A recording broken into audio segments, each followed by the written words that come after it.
Hi, I'm Mike Bellevue, and today we're out here at Duelist Den, and we're going to be taking a look at one of the more rare revolvers of the 19th century.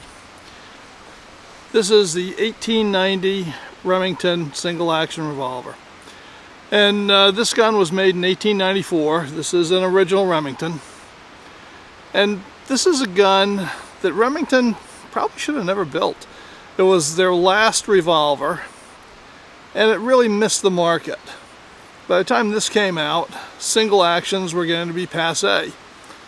Colt already had a swing-out cylinder 38 double-action revolver. Smith & Wesson was about to come out with a 44 caliber triple lock double-action swing-out revolver that became the basis, really, for all of their double-action revolvers in the 20th century.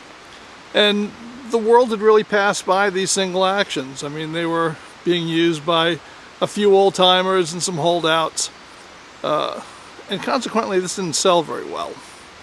But it's a very neat gun, so we're gonna tell you a little bit about it. We'll put it through its paces, and we'll also compare it to the Uberti replica, and we'll tell you what's the same and what's different. So let's get out to the range, have a little bit of fun.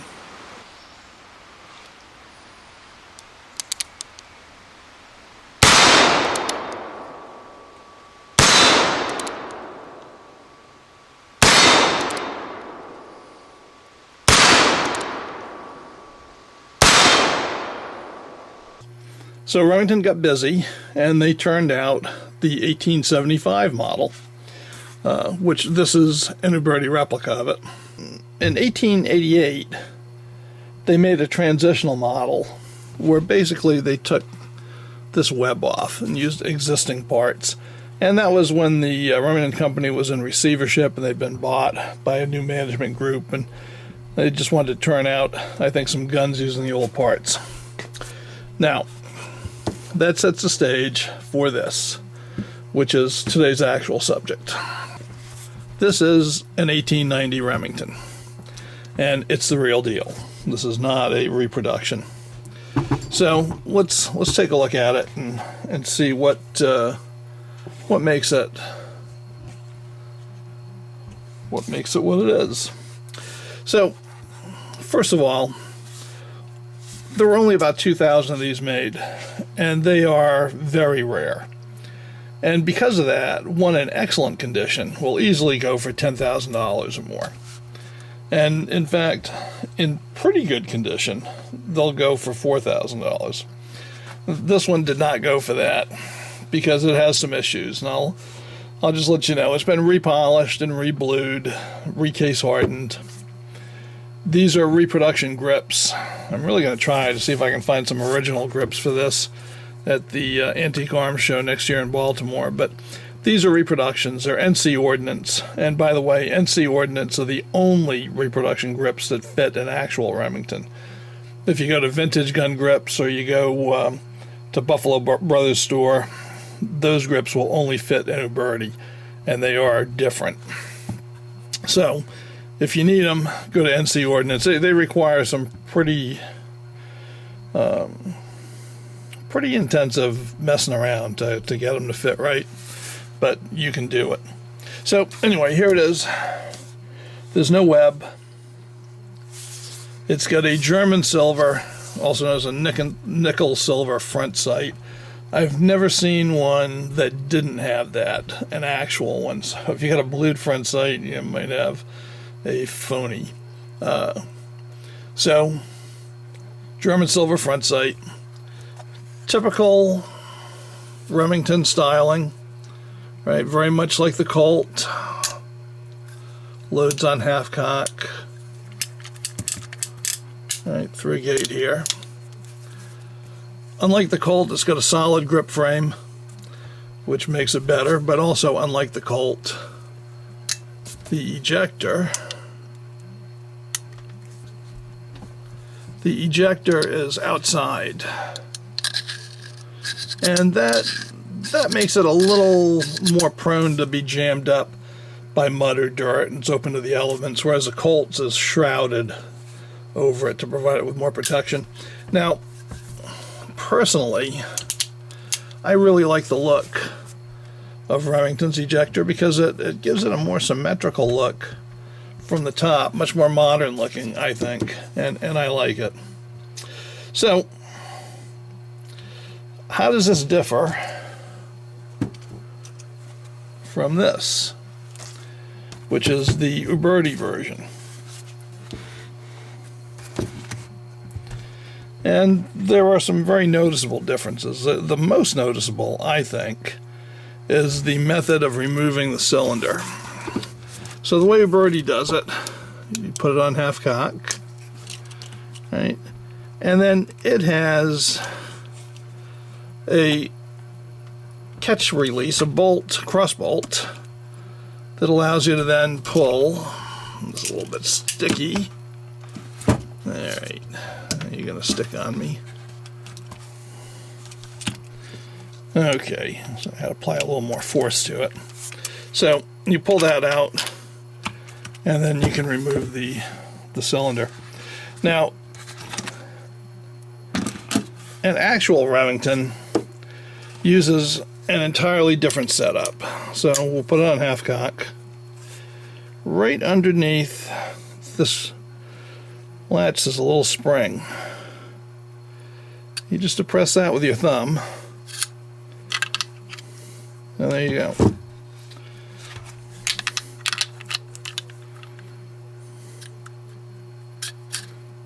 And then it locks back in place. And you're in. Now what Uberti did is they went to the same system that they use on their Colt type pistols. The grips are a slightly different shape. The Uberti does not have the nickel silver front sight. And the Uberti also weighs about 1/4 pound less. I don't know why that should be, but it is. Now, it doesn't sound like much, but when you hold them in your hands, you can definitely feel a difference. A Remington feels more brawny in your hand than the Uberti does. So, anyway, those are the differences, but as you can see, they look like brothers. So, if you cannot find one of these, which would not be too surprising, these are readily available, and you can have just as much fun with these as you can with the original. And of course, these Ubertis will handle smokeless ammunition, whereas this 1890 is only proof for black powder loads. Well, Remington's Model 1890 was a pretty blatant ripoff of the Colt Single Action Army. So if you know how to load a Colt, you know how to load a Remington. It's going to be the same thing. I'm going to load it with 5 because there's no transfer bar, no hammer block safety. We don't want to rest a firing pin on a live primer. But it loads pretty much like a Colt. It's got a loading gate. Put it on half cock to free the cylinder up. Load 1. Skip 1. And load the next 4.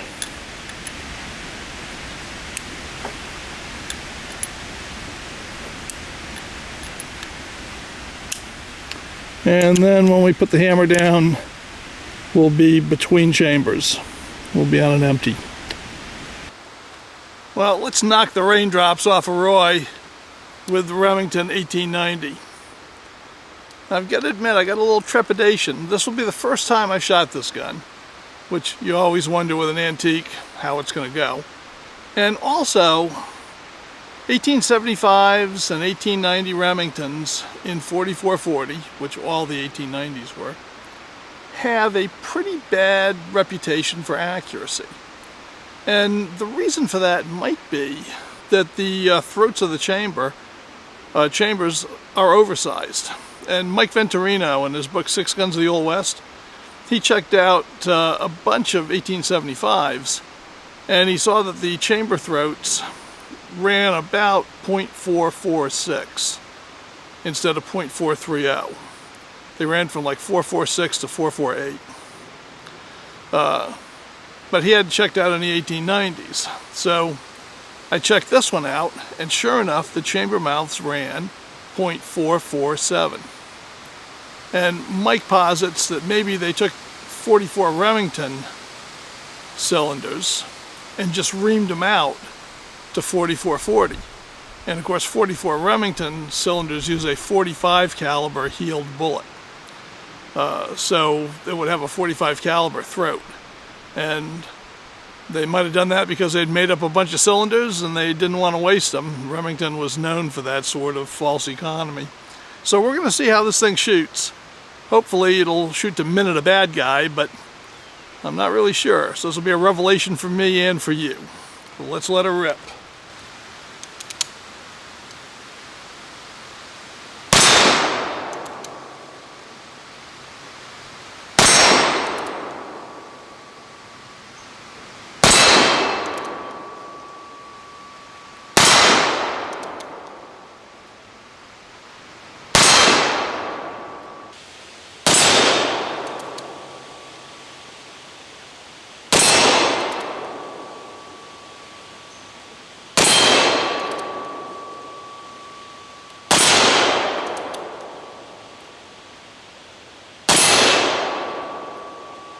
Okay, well, I am not going to complain about that.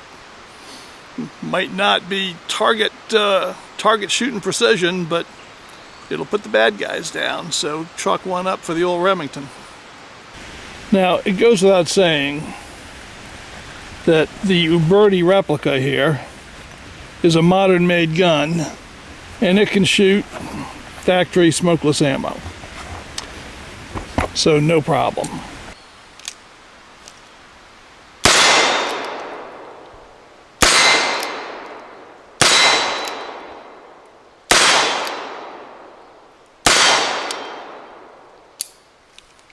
I gotta remember to count to 5. But this 1890 is not proof for smokeless ammo. So we're shooting 4440 black powder hand loads with it.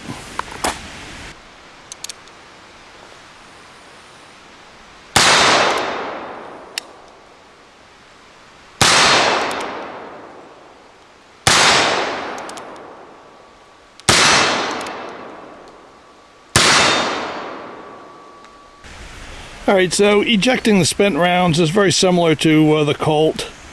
It really has a very similar ejector rod.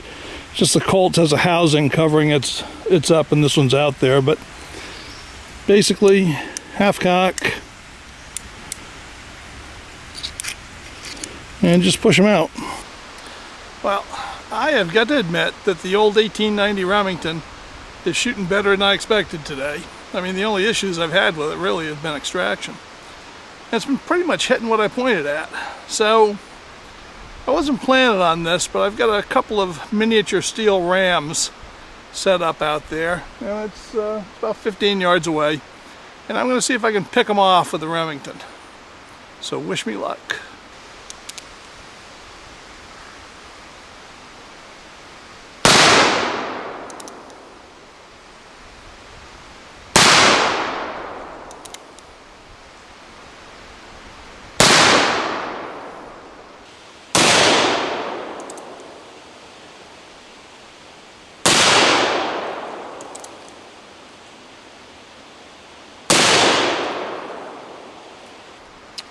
You know what? That is not bad.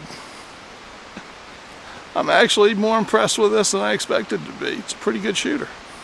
I'm out here on Swing City, and I'm going to take on Swingin' Sam and the Circle Gang with the 1890 Remington.